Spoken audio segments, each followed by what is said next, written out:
Hi நண்பர்களே, எல்லாருக்கும் வணக்கம். என்ன வணக்கம், மதியம் வணக்கம்.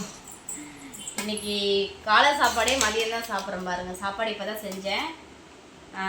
எங்கள் வீட்டில் என்ன சாப்பாடுன்னா, இங்கே பாருங்க, எங்கள் செடியில் காய்ச்ச கத்திரிக்காய் உருளைக்கிழங்கு போட்ட சாம்பார், அதுக்கப்புறம் நாத்திரக்காய் ஊறுக்காய், நேத்தி தக்காளி தொக்கு செஞ்சது, முந்தா நாள் புளிக்குழம்பு வச்சுருங்க.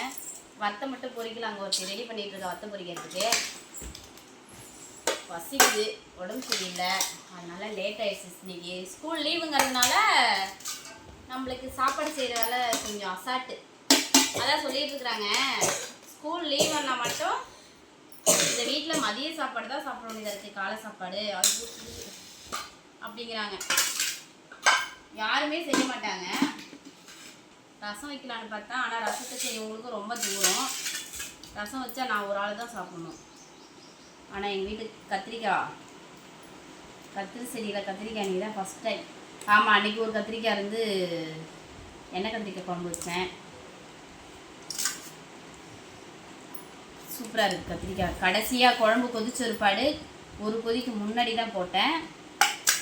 அதுவே நல்லா பாருங்கள், அவ்வளோ பெரிய காயாக இருந்துச்சு, வெந்துருச்சு நல்லா. முத்தலாம் இல்லை காய், இஞ்சி காய். இந்த பழசு பட்டெல்லாம் நான் தான் சாப்பிட்ணும்.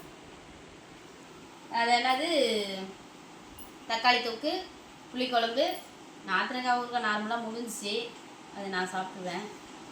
ஓகே, உங்கள் வீட்டில் என்ன சாப்பாடுன்னு சொல்லுங்கள்.